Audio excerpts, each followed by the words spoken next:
porque negam a lei da reencarnação.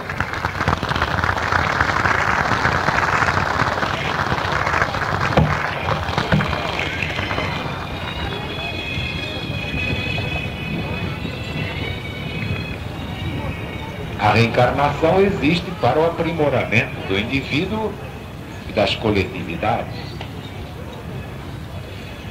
Então, em função do livre-arbítrio do indivíduo e das coletividades, Deus, julgando o passado, determina o futuro. Mas então não é como dizem os protestantes e os católicos dogmáticos. Deus escreveu a história com antecedência e deu-lhe um nome, profecia. Então Deus seria verdadeiramente sádico a se divertir com o sofrimento de seus filhos. Mas temos aí a explicação. Isso é verdade depois de julgado o passado dos indivíduos e das sociedades humanas. Então nós vemos por que é que as profecias se cumprem. Porque realmente Deus, julgando os atos das pessoas e dos governos e das repúblicas e das monarquias e dos reinos e dos impérios, determina facilmente o que vai acontecer. É uma condição decorrente da semeadura livre, mas a colheita é obrigatória. O indivíduo, fazendo uso do seu livre-arbítrio, matou, roubou, saqueou, vai pagar todos os seus crimes. Ninguém fica impune. Não adianta ser amigo do delegado, do comissário, do guarda, não adianta ser amigo do chefe de polícia, do exército, do ministro, não adianta. Quem estiver condenado pela lei divina, de qualquer modo pagará. Mesmo que seja inocentado pelos pistolões humanos. Então não adianta fazer o mal.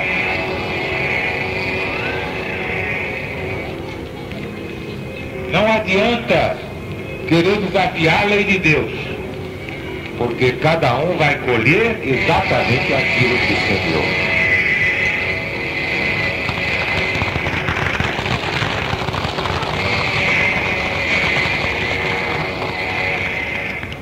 Então, quando nós anunciamos o fim do ciclo, com todos estes acontecimentos profetizados, nós não estamos fazendo adivinhação. Estamos apenas revelando o que vem em decorrência do que fizeram os homens do passado. Ou o homem individual, ele mesmo, unidade, ou a sua pátria, ou um bloco de nações. Seja como for, cada um vai colher exatamente de acordo com suas obras. Quem quiser ser feliz, viva corretamente diante de Deus, não fazendo nada de mal contra ninguém. Não há outro caminho para ser feliz.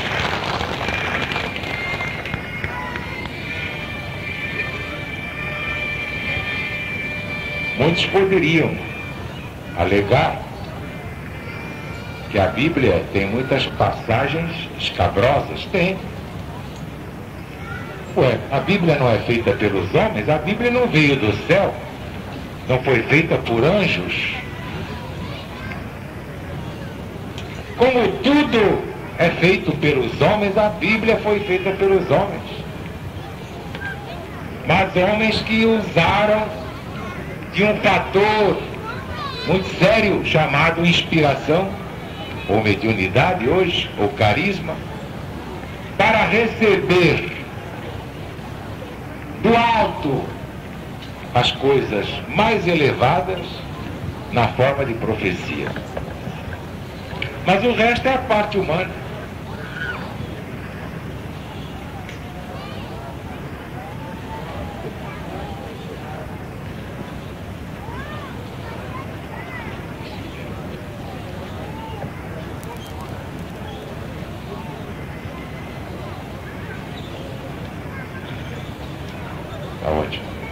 Mas então, nós vemos que a Bíblia, sendo feita por homens, ela não pode escapar às fraquezas humanas.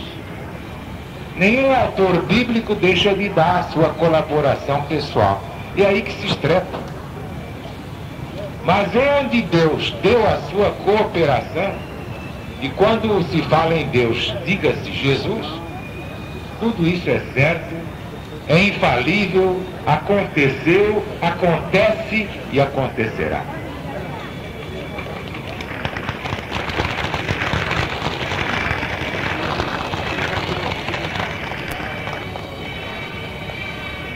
Então vimos aqui uma série de profecias do Velho Testamento anunciando a vinda de Jesus, a primeira vinda.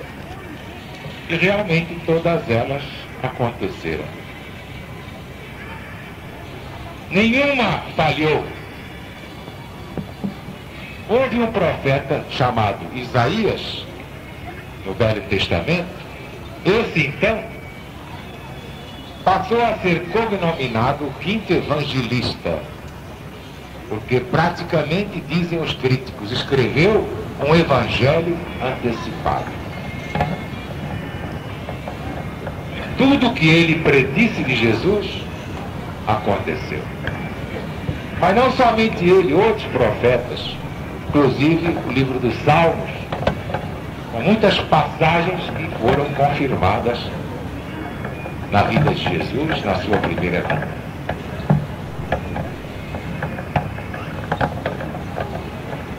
Esse foi o introito, foi a preparação, o prefácio que eu apresentei para as 21 chaves proféticas da volta de Jesus. E o mais correto seria isso. Chaves proféticas. Mas como a palavra profeta ou coisas proféticas, enfim, tudo isso que se refere à profecia está muito desacreditado, e qualquer vagabundo em rádio e televisão é profeta, qualquer astrólogo, aproveitador, explorador é reputado profeta. Então eu preferi dizer as 21 chaves bíblicas da volta de Jesus.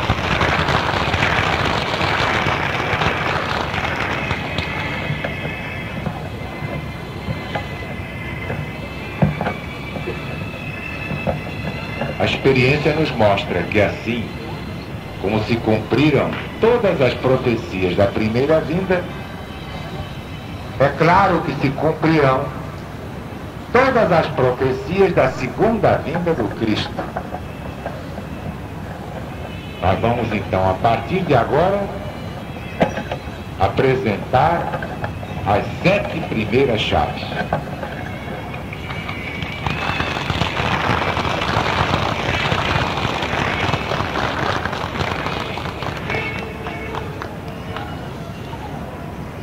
Falsos cristos.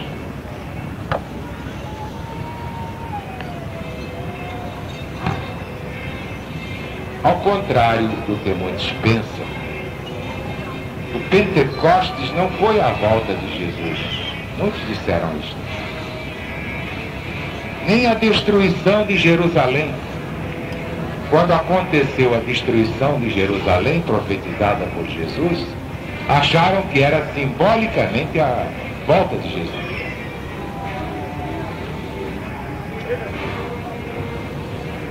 Também não foi o advento do Paráclito, o Espírito da Verdade. Não. É uma preparação. O Paráclito, o Espírito da Verdade, prepara a vinda definitiva dele. Mas não é a volta de Jesus, como muitos pensaram. Muitos espíritas mal avisados chegaram a afirmar esta coisa absurda, que a vinda do Paráclito era a volta de Jesus. Simbolicamente estava cumprida a sua palavra. Não é verdade.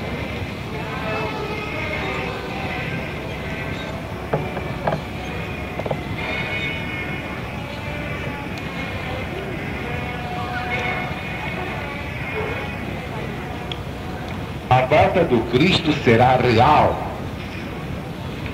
E temos de levar em conta as predições dos apóstolos, profetas, porque depois de darem muitos sinais da sua volta,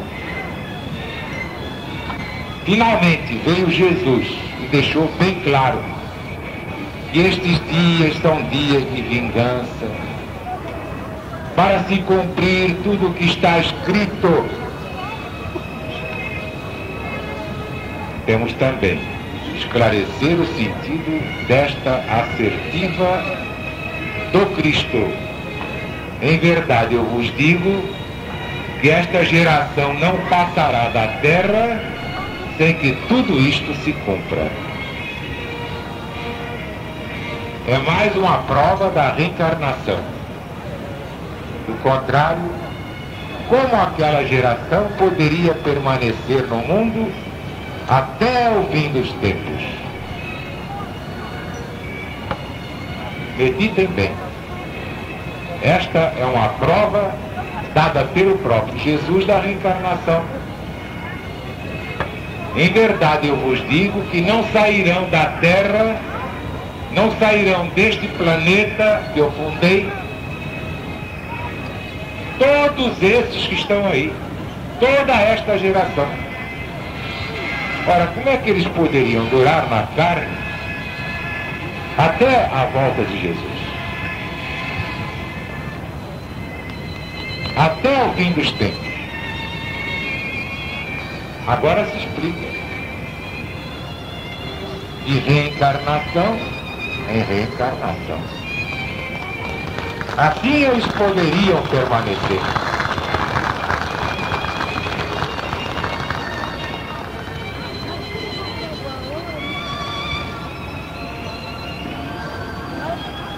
Eis aqui, portanto, a chave 1. Evangelho de Jesus segundo São Mateus.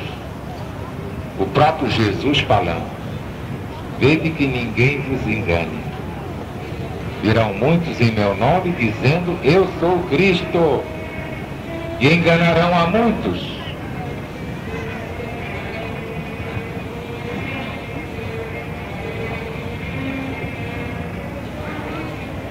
Jesus não falou somente num falso Cristo, mas disse que muitos falsos cristos virão em seu nome.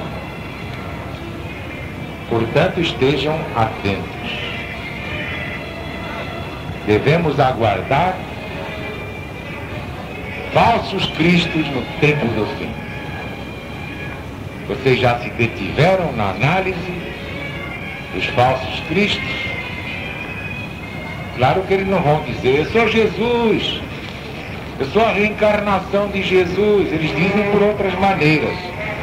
Mas se vocês já estão de olhos abertos, vocês os poderão desmascarar.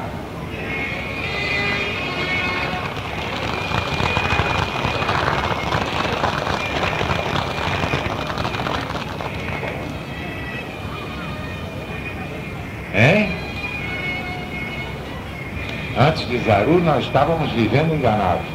É verdade, e é por isso que muita gente me odeia.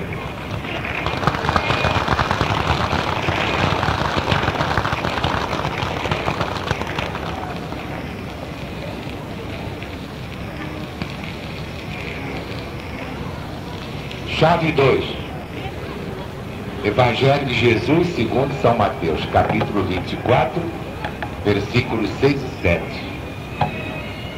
Ouvireis falar de guerras, rumores de guerras. Não vos assusteis. É necessário que isto aconteça, mas ainda não é o fim. Porque se levantará nação contra nação, reino contra reino, e haverá fomes, e terremotos, e pestes em vários lugares. Esta é exatamente a chave 2. Guerras, terremotos, fomes e pestes. O que foi que aconteceu em Honduras? Outro dia. O que é que aconteceu anteontem no Peru? Terremotos. Quantos flagelados?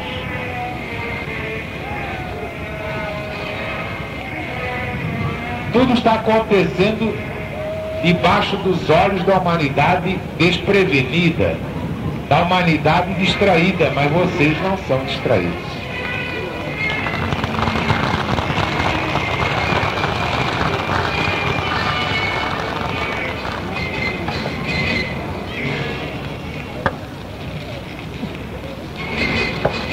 Vamos, portanto, à chave 3. Sinais no céu: sol, lua, estrelas. Evangelho segundo São Lucas, capítulo 21. Grandes sinais no céu. O sol escurecerá, a lua não terá luz, as estrelas cairão do céu. Com a verticalização do eixo da Terra, a expressão perfeita é mesmo esta: as estrelas cairão do firmamento. E muitas coisas espantosas irão acontecer, como adverte o próprio Jesus. São Lucas, capítulo 21, versículo 11. Chave 4, Evangelho segundo São Mateus, capítulo 24, versículos 9 e 10. Então sereis atribulados e vos matarão. Sereis odiados por todas as nações por causa do meu nome. Evangelho segundo São Mateus, capítulo 13, versículos 9 e 13. Estai vós de sobreaviso, porque vos entregarão aos tribunais e às sinagogas.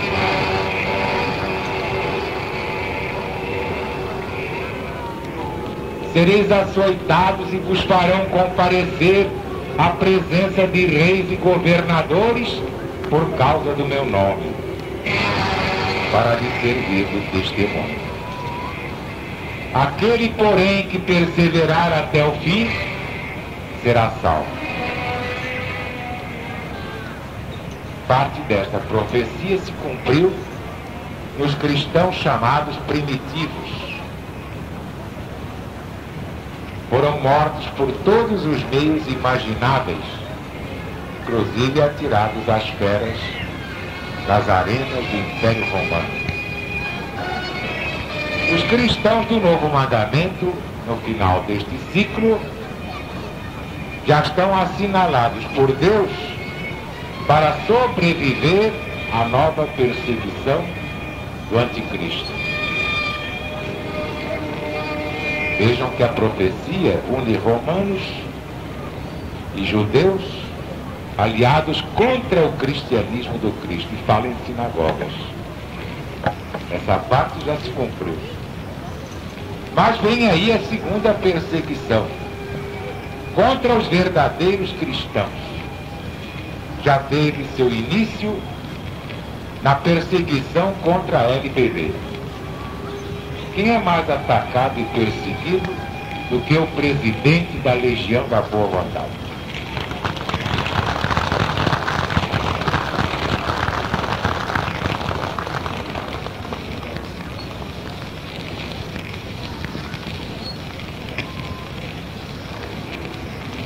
E ainda não chegamos à grande tribulação. O anticristo ainda não usurpou o lugar que pertence a Deus. Ainda não chegaram os últimos 3 anos e meio. Um tempo, 2 tempos, metade de um tempo. Ouça quem tiver ouvidos de ouvir. Mas os legionários de Deus saberão perseverar até o fim.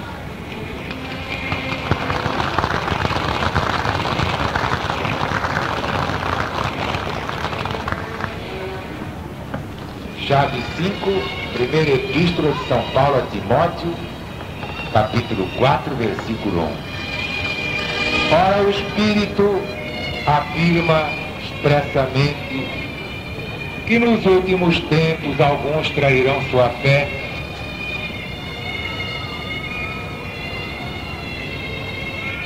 por obedecerem a espíritos enganadores, e a ensinamentos de demônios. Segunda Epístola de São Paulo a Timóteo, capítulo 4, versículos 3 e 4. Pois haverá tempo em que não suportarão a doutrina sã, pelo contrário, cercar-se-ão de mestres, entre aspas, segundo as suas próprias cobiças, e se recusarão a dar ouvidos à verdadeira doutrina do Senhor. E todos esses se enredarão nas fábulas. Olha aí, tudo que é sã doutrina é do Cristo, mas o que nega os ensinamentos dele não passa de fábula. E há muita gente ilustre enredada nessas fábulas.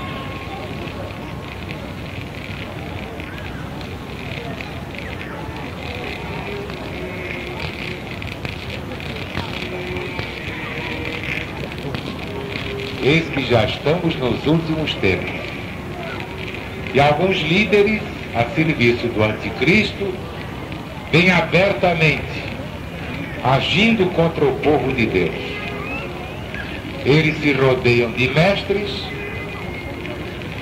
segundo as suas próprias cobiças, portanto mestres entre aspas,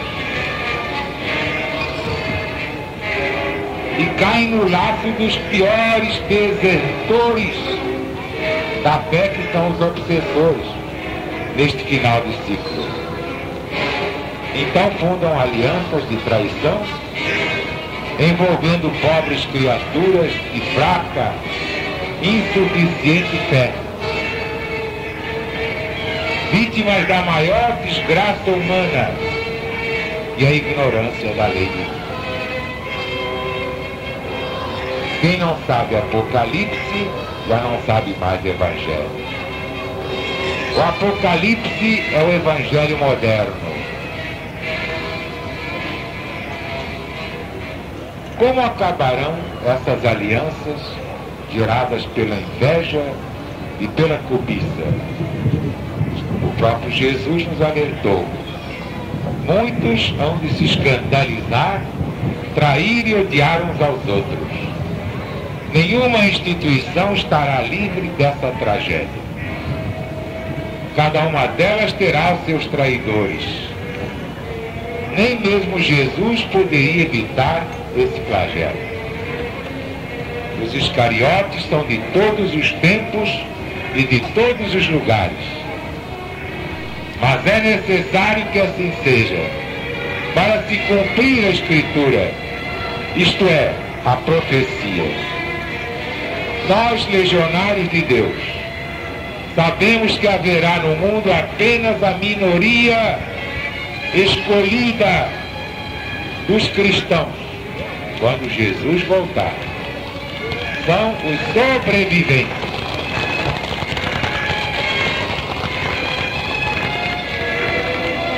Esses sobreviventes formarão o rebanho único de nosso Senhor e Mestre Jesus.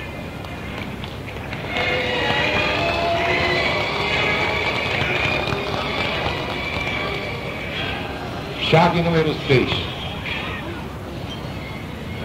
Evangelho de Jesus segundo São Mateus, capítulo 24, versículo 11.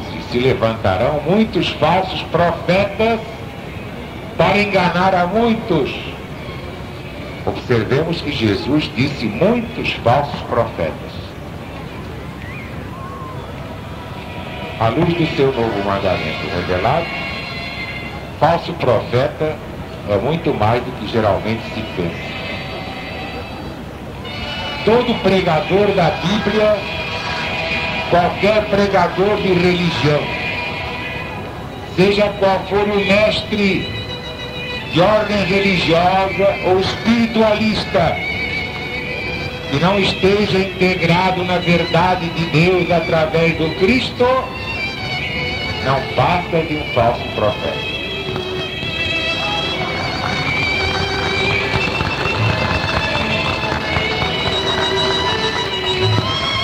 pode ter boas intenções, pode ser homem ou mulher de costumes exemplares, pode ser um padrão de moral, mas se não estiver integrado na verdade do Cristo, não passa de falso profeta.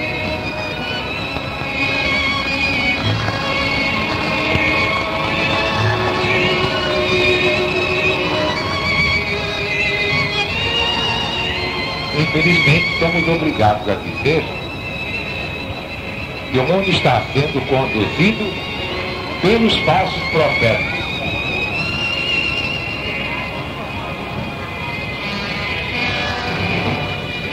Católicos, protestantes, espíritas, umbandistas, esotéricos, teosóficos, muçulmanos, judaicos, todos falsos profetas.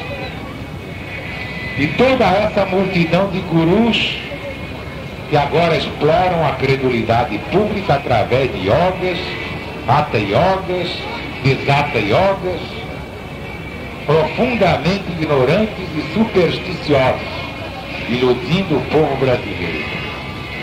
Como diz o próprio Cristo, só a minoria dos escolhidos continua honrando o santo nome de Deus.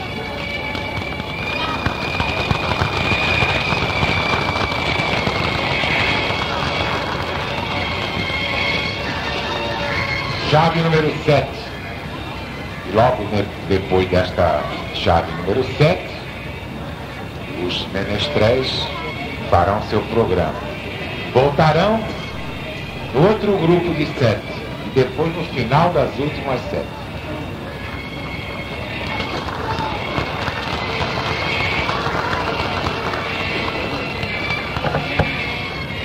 Já estão aí como os anjos do céu, né?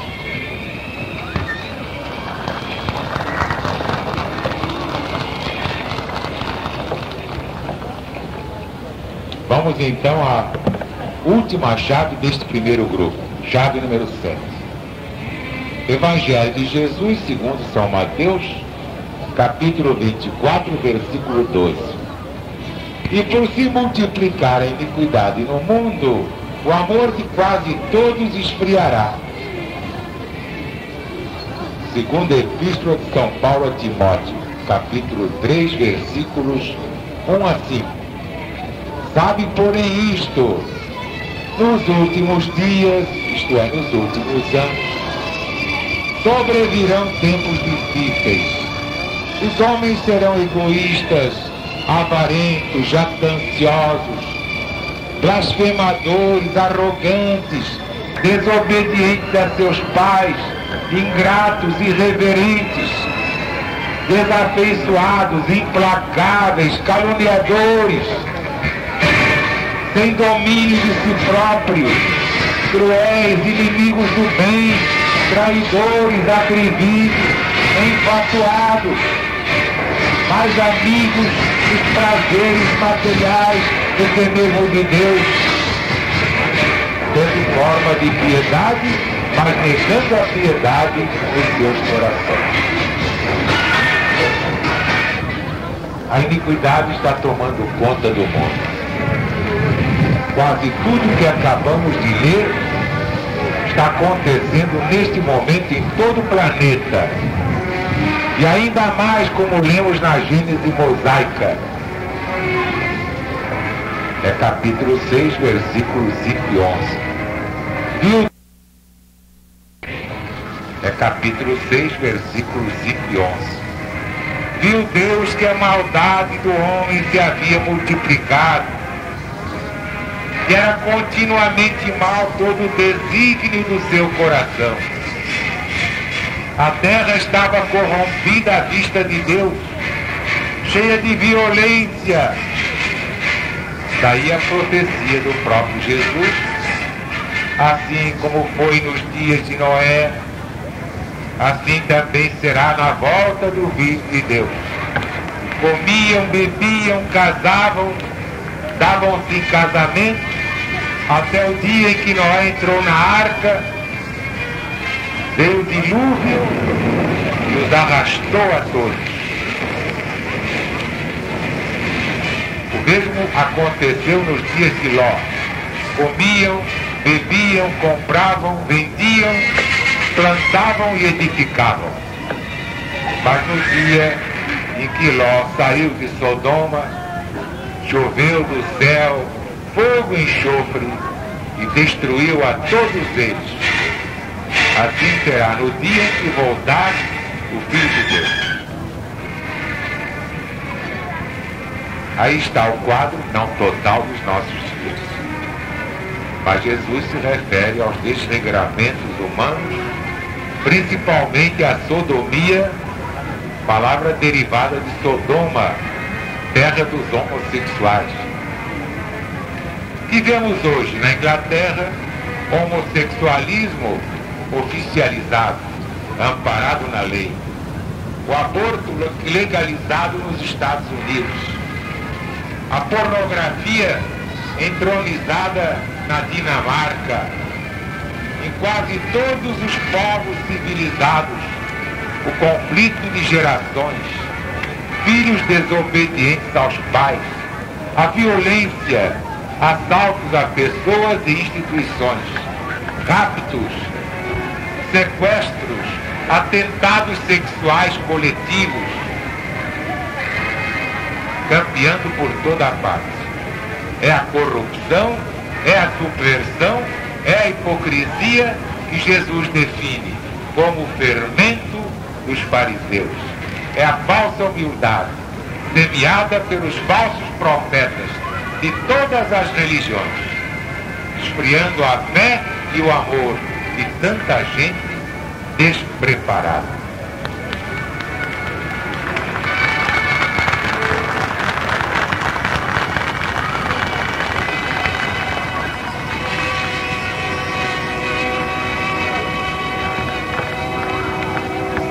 E ainda os zombadores, que apavoravam os crentes vacilantes e os apavoram nos dias de hoje.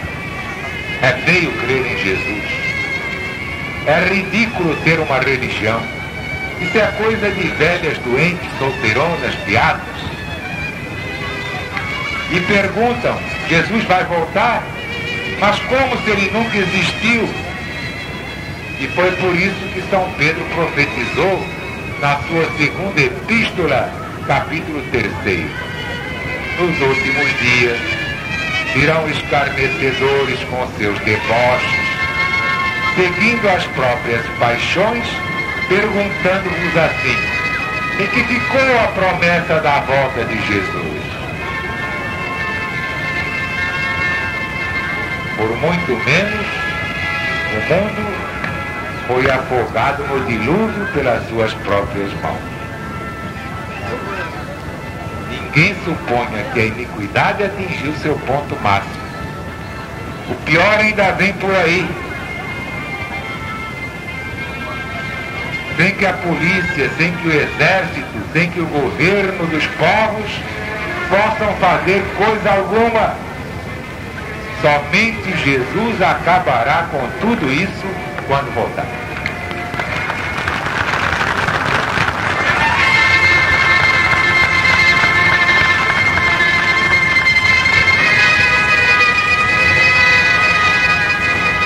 Vamos agora dar a palavra ao maestro Gastão Veríssimo e os menestréis vão cantar 3 números do seu lindo repertório.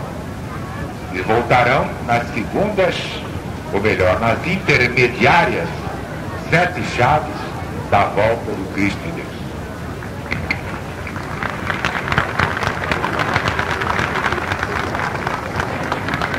Santo Tavares, é Aleluia do Amargedon. Preste atenção à letra da Nelly Franco Tavares e acompanha uma música também muito especial, criada pela nossa irmã Alcideia Maria de Lourdes. Então, com vocês, e o arranjo do nosso irmão professor Augusto Maneiro. Então, vibre conosco em Aleluia. O outro grato acontecimento é o lançamento de uma publicação dedicada aos 25 anos da LBV. Aqui está.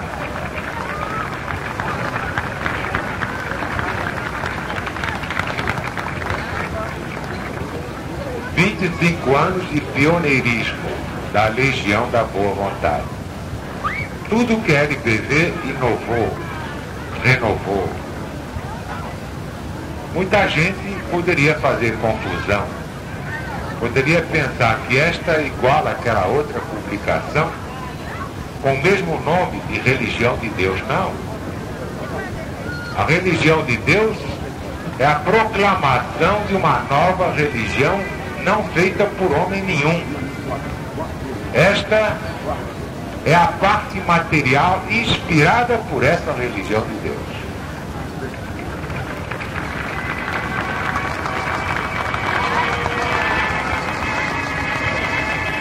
É bom fazer, portanto, esta distinção.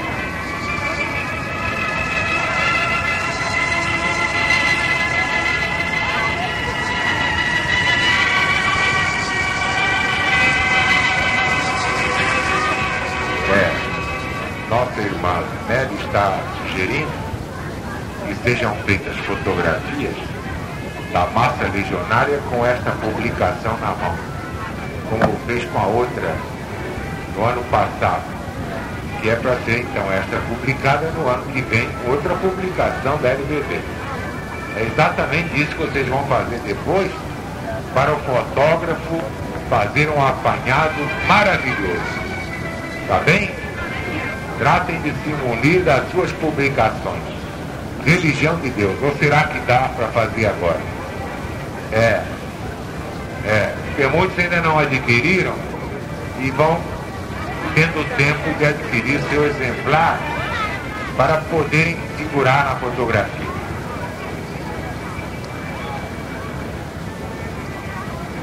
Também, conforme anunciamos, saiu o pôster da religião de Jesus. Sim, é a mesma coisa, né?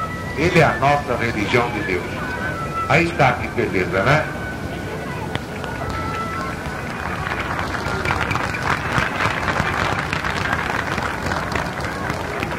O novo diploma do núcleo familiar, olha aqui. Uma beleza. E aqui está o último compacto. Vamos falar com Deus. É de um amigo meu, muito conhecido, Alcílio Zaru. Você já conhece?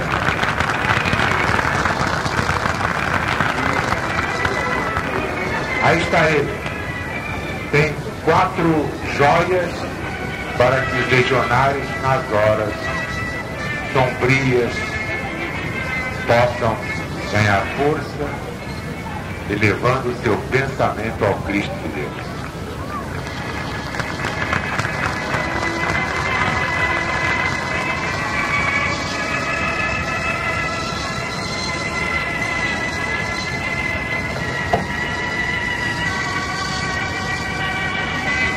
Vamos então às chaves de números 8 a 14.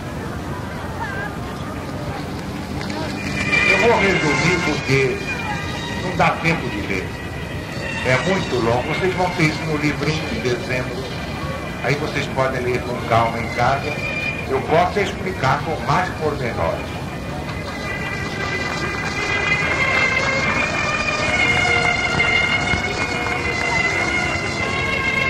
A chave número 8 é o advento da caridade legítima.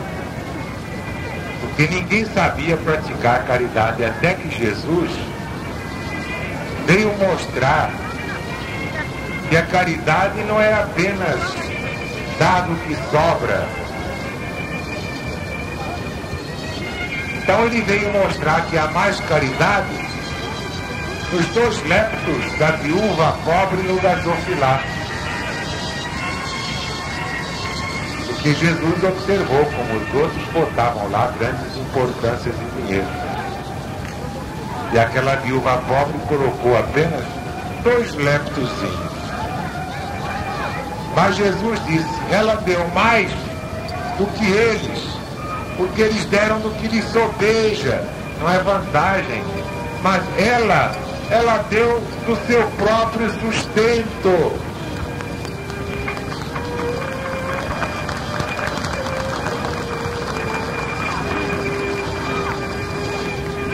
É como muitos legionários, para virem ao Congresso, abandonam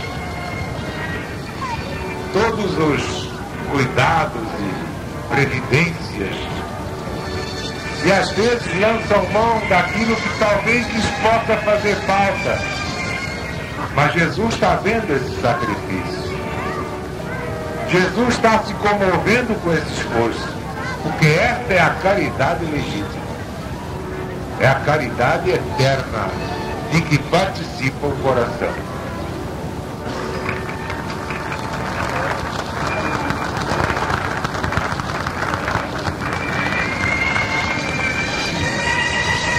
Nós vimos no Apocalipse o coroamento dessa caridade, quando é dito, suas obras os acompanham para a eternidade. Isso é muito importante. O que salva não é apenas a fé ou a graça, porque se fosse isso só ninguém mais fazia nada. Mas o que é que diz o Apocalipse? A cada um segundo as suas obras. Está aqui. Suas obras os acompanham.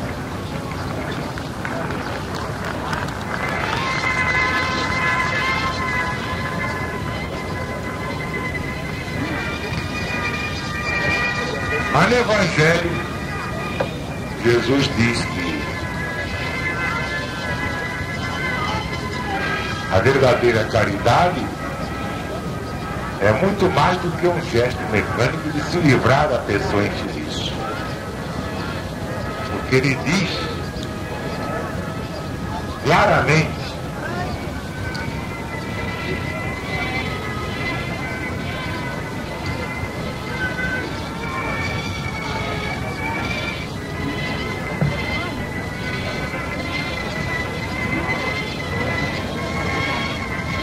entrai na posse do reino que vos está preparado desde a criação do mundo.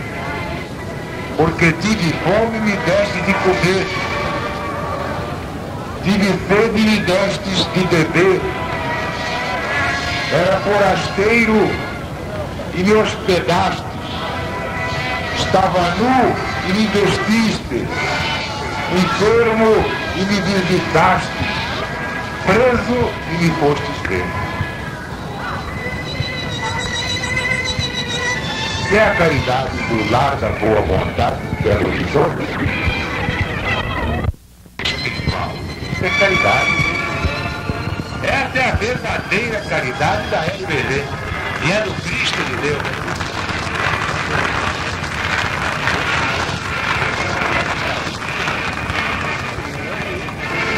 Foi nessas palavras de Jesus que São Paulo apóstolo se inspirou para escrever aquela página famosa, A Caridade.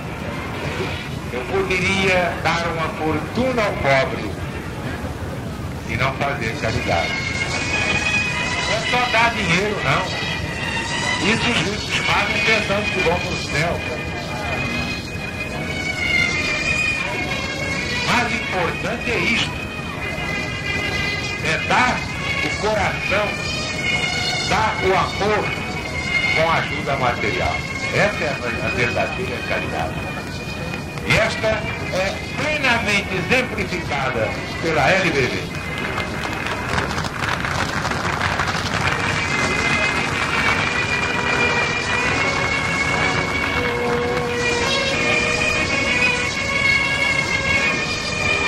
A chave número 9 parecia impossível de se cumprir.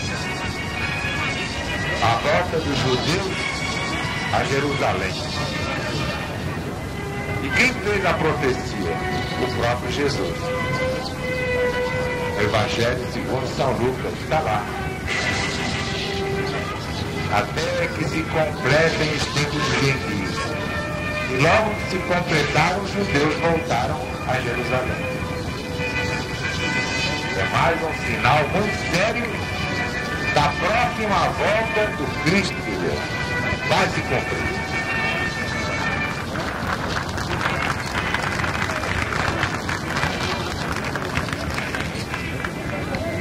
A chave número 10, angústia dos povos e nações nas suas conferências de paz. Desde o Velho Testamento, em Isaías, que é profetizado que os homens andariam em busca de paz e não teriam paz. Andariam em busca de segurança e não teriam segurança.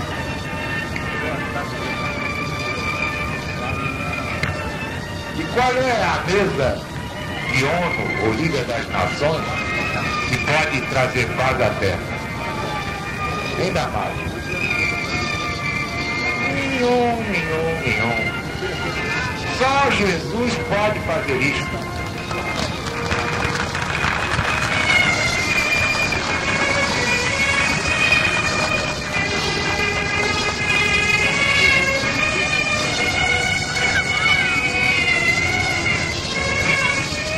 Quando nós vemos aí promessas dos Estados Unidos de que haverá paz, é só dar um pulinho lá e prometer não sei o que e consegue a paz, não adianta nada. Fizeram lá um atestado de paz entre Vietnã do Norte e Vietnã do Sul. Até hoje não aconteceu a paz. A guerra continua no Vietnã. O Oriente Médio é uma guerra permanente. O acordo é apenas para dizer que houve uma trégua para se prepararem melhor. Quem é que pode evitar a guerra? Que nação tem força moral para isso? Nenhum presidente, nenhum ditador, estão todos desacreditados. Só Jesus, na sua volta, trará paz a este mundo. Ninguém mais.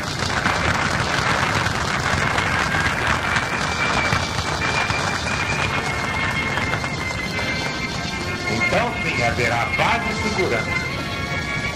Porque ninguém se atreverá a desobedecer ao Cristo de Deus. Vocês imaginaram Jesus reinando neste mundo? Quem é que vai se atrever a desobedecer a alguma ordem? Hein? Como é que você sabe?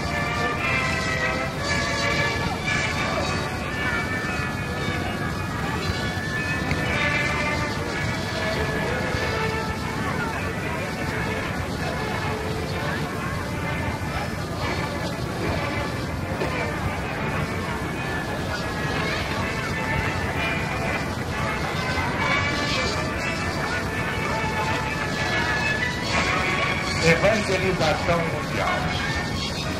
Outra chave. Eu não estou me detendo, porque dar 21 de uma vez é impossível. Vocês ficariam até meia-noite. Eu não posso ler. Como está na Bíblia. Vocês receberão em dezembro impresso, não há problema. Então eu prefiro explicar certas coisas que não estão escritas. Hein? Não é por isso não, é porque não há tempo mesmo. Se eu ler integralmente o que está nessas publicações, vocês vão ver pelo livrinho, né? Eu terminaria lá para meia-noite. Se não sintetizasse, iria até o romper do dia. A chave número 11 é a evangelização mundial.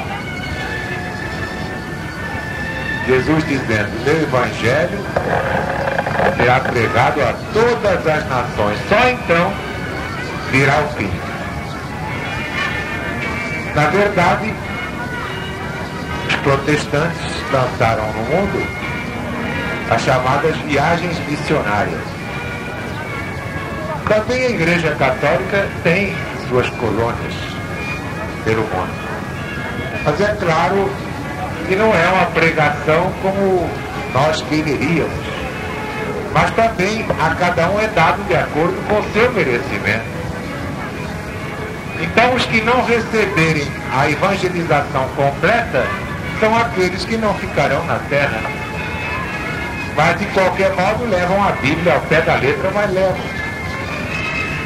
Mas aqueles a quem for dado o Evangelho e Apocalipse em espírito e verdade, esses ficarão com Cristo para o seu reinado.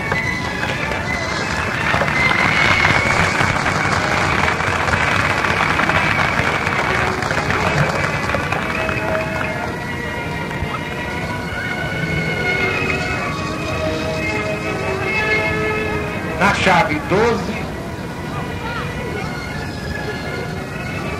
a multiplicação do saber, isto é, da ciência. Nós já vimos que neste pedaço de século XX, fim de milênio, a humanidade conheceu invenções como nunca imaginou em todos os séculos anteriores. Coisas inimagináveis estão sendo inventadas, isto é, descobertas, porque ninguém inventa nada. O homem apenas descobre o que já existe em algum ponto do universo. Não há propriamente inventores, há descobridores.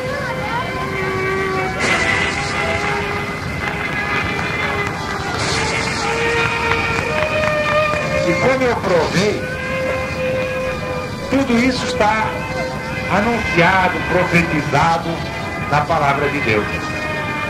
Isaías teve a visão dos aviões. Ezequiel a dos discos voadores, aeronaves espaciais. Naquele tempo, antes de Jesus ainda ter vindo à Terra,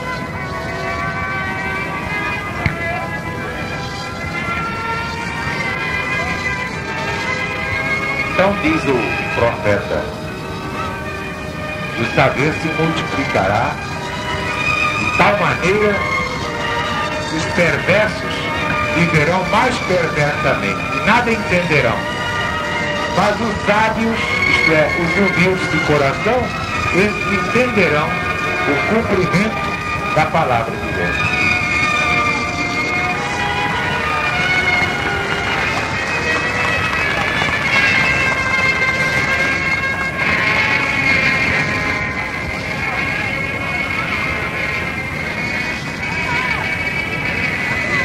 Que há de guardado de inventos bélicos para guerra, engenhos de morte, vocês não podem nem fazer uma ideia. E aquele dinheiro podia salvar a humanidade da fome, podia fundar hospitais em toda a parte do universo. O que está armazenado em engenhos de morte, em armas secretas, vocês não podem imaginar. Mas nós estamos lá. A chave 13 é a conversão dos judeus ao cristianismo do Cristo, com a aceitação do Messias que eles rejeitaram. Vocês vejam como é extraordinária a profecia. O anjo Gabriel apareceu a Daniel para esclarecer o sonho dele e disse: e o ungido já não estará. Daniel nem sabia a que se referia o anjo.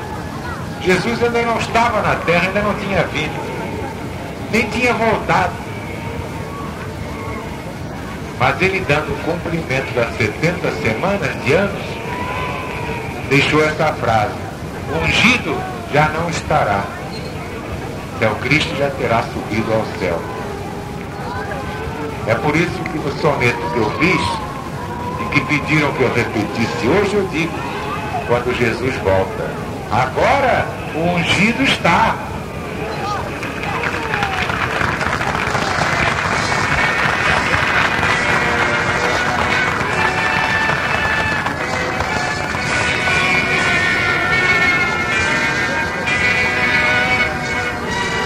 A chave 13 da conversão dos judeus é impressionante. além de uma previsão lógica do apóstolo de São Paulo, pois se ele, obstinado, fariseu, filho de fariseu, se converteu ao cristianismo, por que é que os judeus não se converteriam um dia? Então ele deixou lá, na Epístola aos Romanos, uma profecia. Todo Israel será salvo. Mas aí já Israel é toda a humanidade convertida ao Cristo de Deus.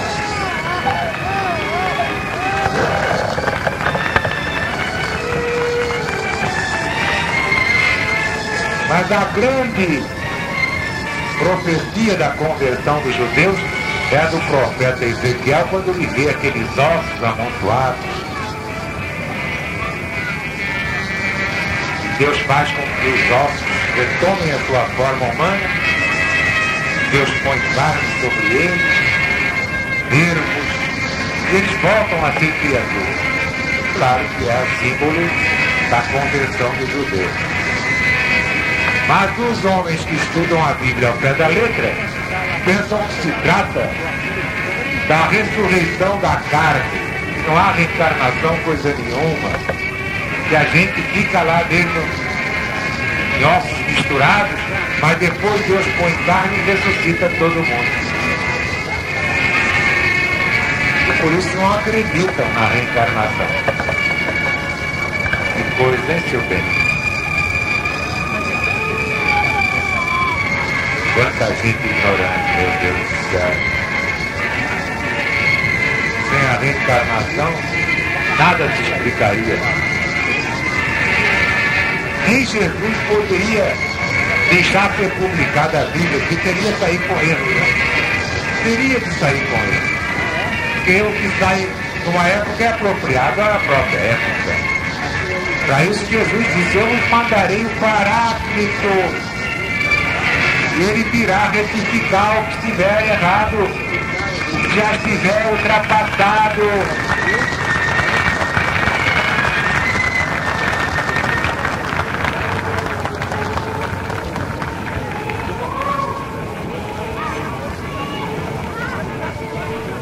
E na chave 14, o próprio Jesus profetizando que haverá um só rebanho para um só pastor. Todo mundo achando isso difícil. E Kardec explica, realmente não é fácil, porque cada religião acha que é a dona da verdade. O católico acha que o catolicismo é toda a verdade. O protestante, o espírita, o teosofista, o umbandista, cada qual acha que a sua doutrina é que é a verdade. Então, diz Kardec, pelas cúpulas é impossível unificar as ovelhas num só rebanho para um só pastor. Mas,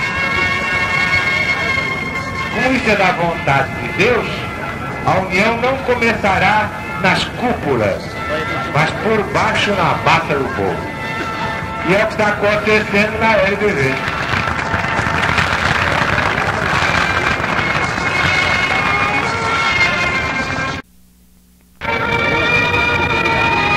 Quando Jesus voltar, aí é que os donos de Deus, os donos da verdade, vão chorar muito, mas aí já é tarde demais. Aí eles vão ser apanhados de surpresa.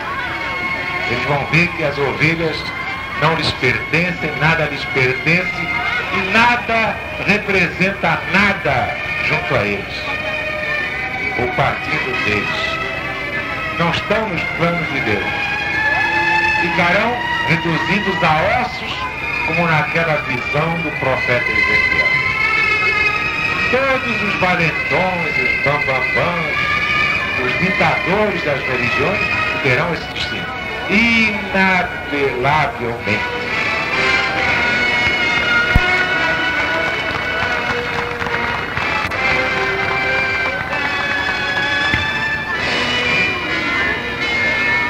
Bom, a meu entender, as 7 chaves mais quentes, né, são essas que vêm agora.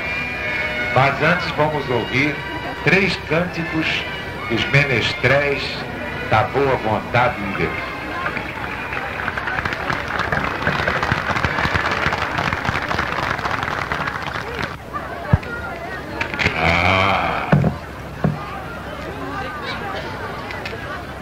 Então vamos ao terceiro? Querido Jesus,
Estou recebendo aqui um recado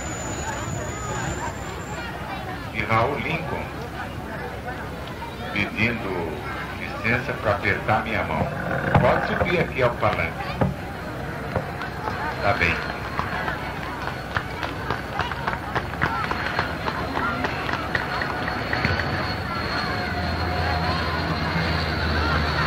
Vamos então começar as 7 chaves proféticas ou bíblicas do fim. 15 é do anticristo. E esse é o Cristo do diabo, que sonha com o domínio mundial.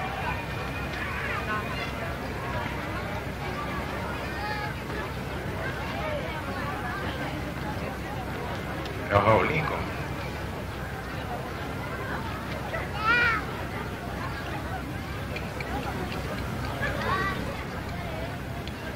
Então, a sua página está aqui na revista, Raul. Não sabia, não? Não sabia?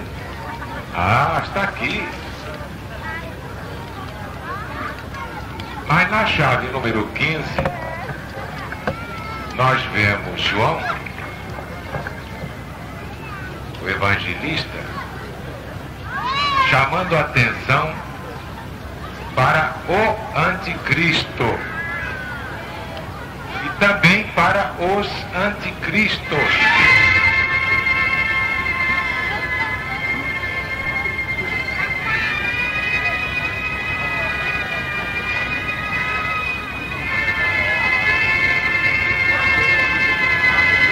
Como se vê,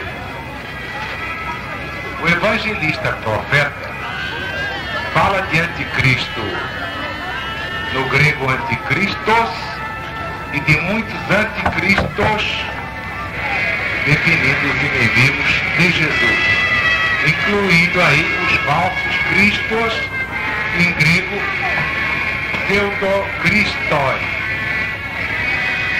O falso nome, como é que se chama? Pseudônimo, pseudo. Quando a gente quer dizer que alguém não é autêntico, diz esse pseudo cantor, esse pseudo doutrinador, e assim por diante. Portanto, o anticristo aí aparece distinto de muitos anticristos e do espírito de anticristo, que é a marca de todos eles.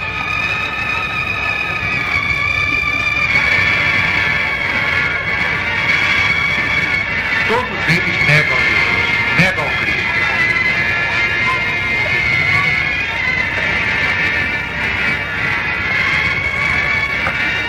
Sem dúvida, os muitos anticristos, através dos séculos, estão abrindo caminho para o anticristo, que aparece em Daniel e no Apocalipse de Jesus. E é o que vamos ver agora, provando que o testemunho de Jesus é o espírito de profecia.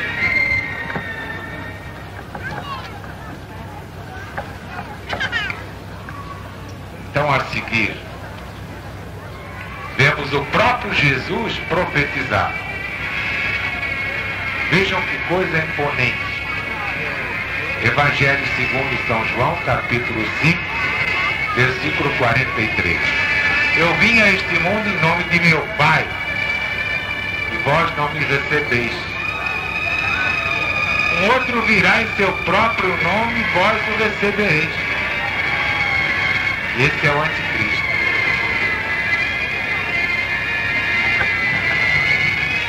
Muitos racionalistas perguntam por que Jesus permite que os anticristos trabalhem à vontade, preparando a hecatombe mundial do anticristo. Pela mesma razão que permitiu a Judas fazer o que tinha de fazer. Tudo é consequência do karma terrível da humanidade, terrível a ponto de merecer a presença de Satanás até o fim do ciclo. Satanás é a soma de todas as crueldades dos homens. Por isso é que as maldades humanas foram enquadradas nos 3 ais do Apocalipse.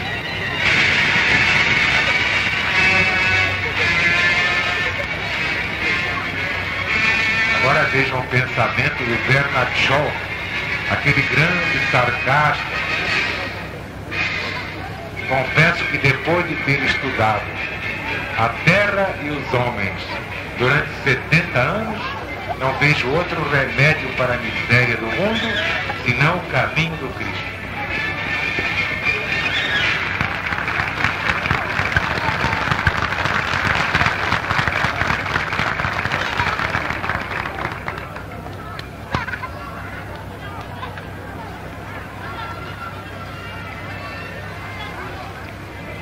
Tudo isto vai sair no livrinho de dezembro.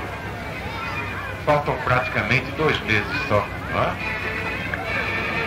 Óbvio que eu não vou ler tudo isso aqui, Mas o que eu quero frisar é que os servos autênticos de Jesus terão primazia em todas as explicações.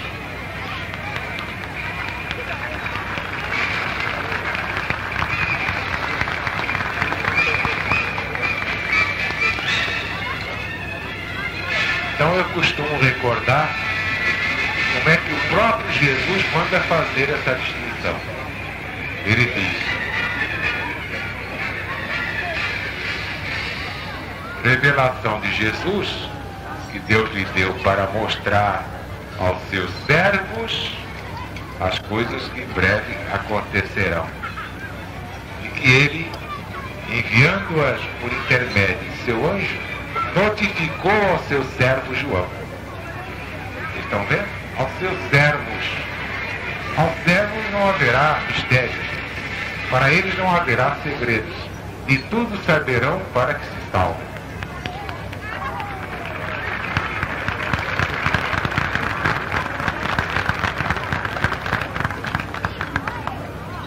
A seguir vemos como Daniel, no seu capítulo 7, prevê o crescimento do anticristo.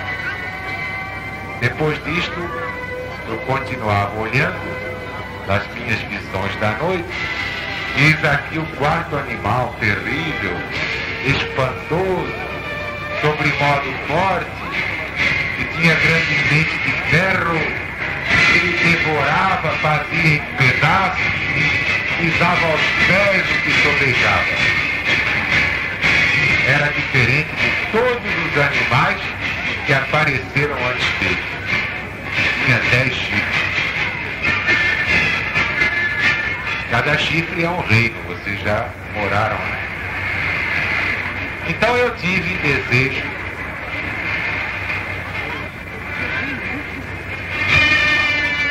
de observar, e estando eu a olhar os chifres, eis que entre eles subiu outro chifre pequeno, diante do qual 3 dos primeiros chifres foram arrancados. E eis que neste chifre havia olhos, como olhos de homem, e uma boca que falava com insolência. E aí começa o anticristo a prosperar e aumentar o seu império.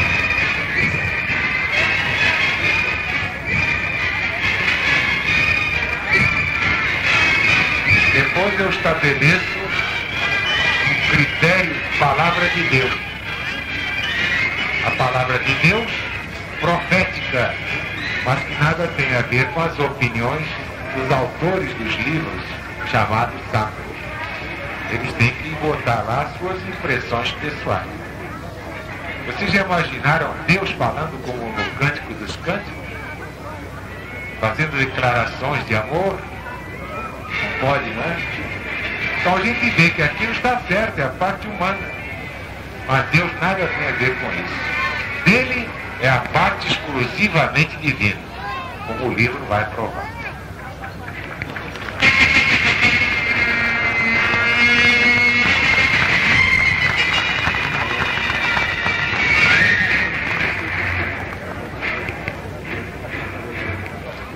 A vontade seria de ler tudo, mas seria muito além do tempo.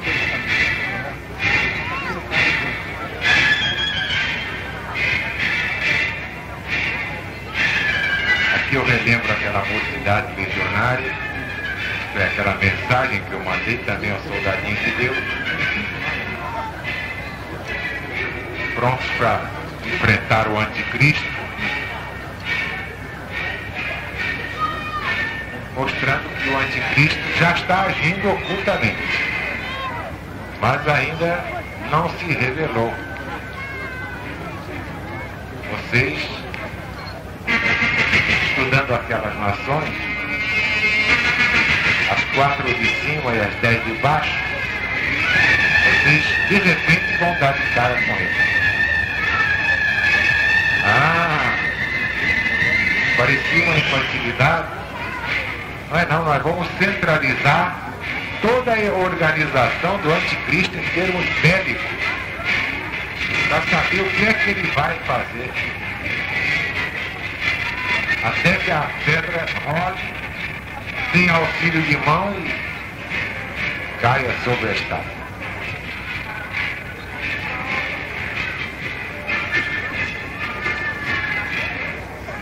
É muito importante. Vocês vão acompanhando. De repente vão dar de cara com ele.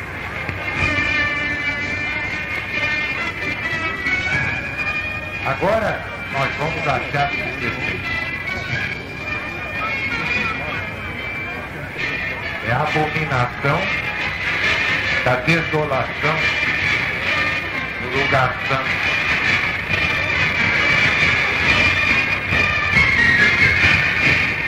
Eu, Daniel, entendi pelos livros do número de anos e que falou o Senhor Deus ao profeta Jeremias, que haviam de durar as assolações de Jerusalém, eram de 70 anos. Voltei meu rosto ao Senhor para o alcançar com orações e súplicas, dizendo: Senhor Deus, que usas de misericórdia para com os que te amam, guardam os teus mandamentos. Temos pecado, cometido iniquidades, procedido perversamente. Fomos rebeldes e nos apartamos dos teus mandamentos, dos teus juízos, e não demos ouvidos aos teus servos, os profetas. Em teu nome falaram aos nossos reis, como também a todo o povo da terra. A ti, ó Senhor, pertence a justiça, a nós exclusivamente o corar de vergonha.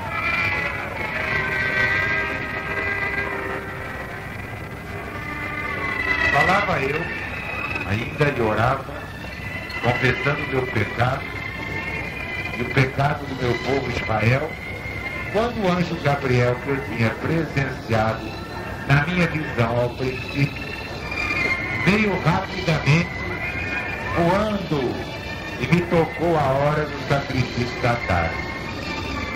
Ele queria instruir-me, falou comigo e disse: Daniel, agora saí para te fazer entender o sentido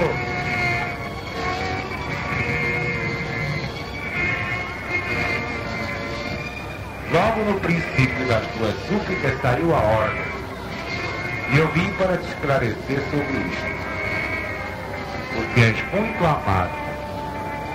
Isso prova que quando alguém tem merecimento, Jesus a tem de nós. Considera, pois, os fatos e entende a visão. 70 semanas estão determinadas sobre teu povo e sobre a tua santa cidade, para fazer cessar a transgressão, para dar fim aos pecados, para expiar a iniquidade, para pregar a justiça eterna, para selar a visão e a profecia, para ungir o Santo dos Santos. Sabe e entende. Desde a saída da ordem para restaurar e edificar Jerusalém até ao ungido, o príncipe, 7 semanas. Isto é, 7 semanas quer dizer 49 anos, que são semanas de anos, não de dias, do estilo profético.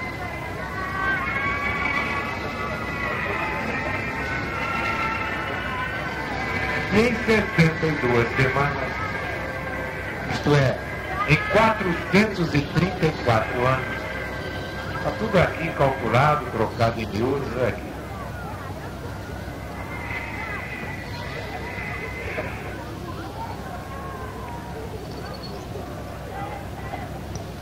As praças e os muros serão reedificados, mas em tempos angustiosos. Depois das 62 semanas, será morto o ungido e já não estará. Extraordinário. E o povo de um príncipe que há de vir destruirá a cidade e o santuário. Seu fim será uma ruína total.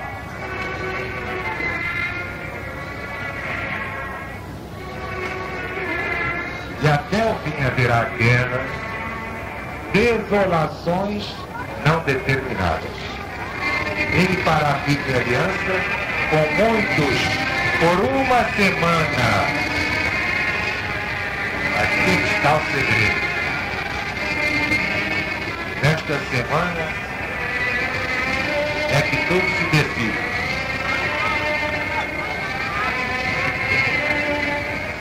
Na metade da semana, isto é, na metade dos 7 anos, fará cessar o sacrifício e a oferta de manjares.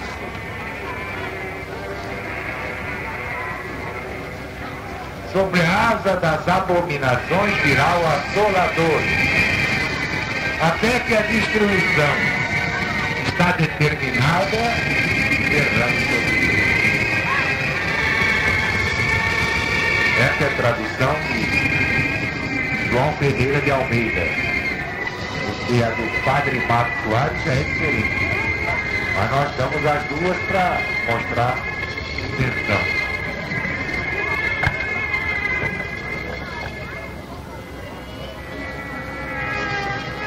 Livro do profeta Daniel, capítulo 11.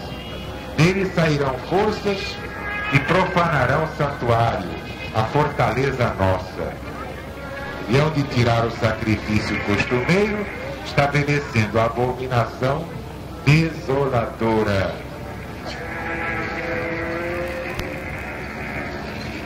Nesse tempo se levantará Miguel.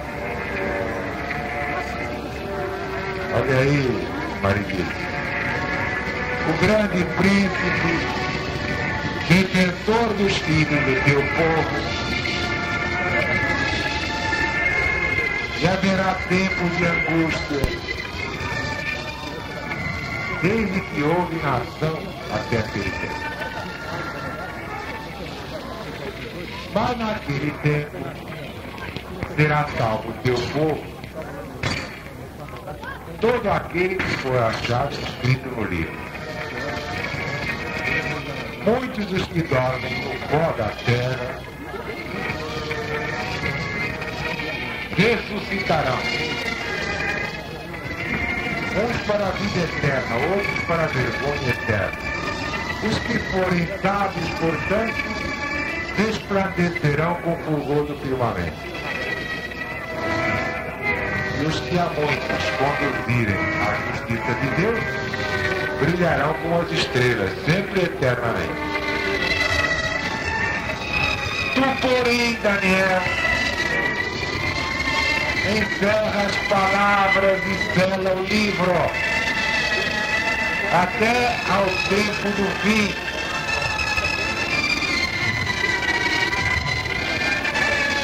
Então eu, Daniel, olhei e estavam em pé, outros dois, de uma banda do rio, o outro de outra banda. E um deles disse ao homem vestido de linho: quando se cumprirão essas maravilhas, Senhor? Ouvi o homem vestido de linho, estava sobre as águas do rio, quando levantou a mão direita e a esquerda ao céu e jurou por aquele que vive eternamente que tudo isso aconteceria depois de um tempo, 2 tempos, metade de um tempo.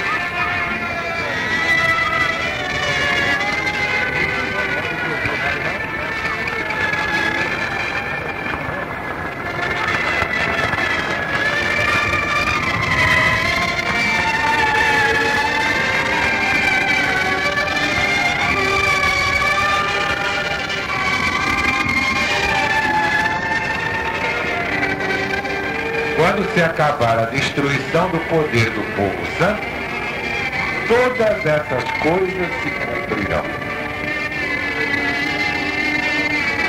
Eu ouvi,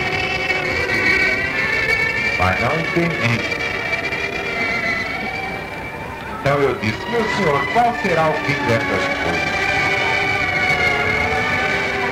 Ele respondeu, vai Daniel, porque estas palavras estão encerradas e seladas até o tempo do fim. Muitos serão purificados, embranquecidos e provados. Os perversos procederão perversamente. Nenhum deles entenderá. Mas os sábios entenderão. Mosóquia é Moscou, Tubal é Tobolsk, na Sibéria. Eles vão, príncipe de Ross, não aparece nas traduções, mas está no hebraico. Quem souber hebraico pode verificar. Então, o Gog vai reunir as nações na grande batalha contra Jerusalém.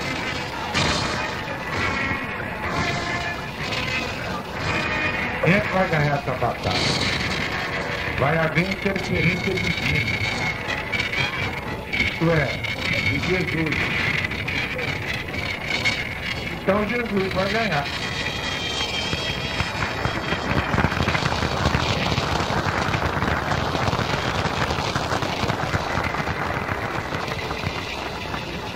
E o comunismo humano, o comunismo moscovita, o comunismo russo vai desaparecer da face da Terra. É a queda do comunismo humano para que venha o comunismo divino.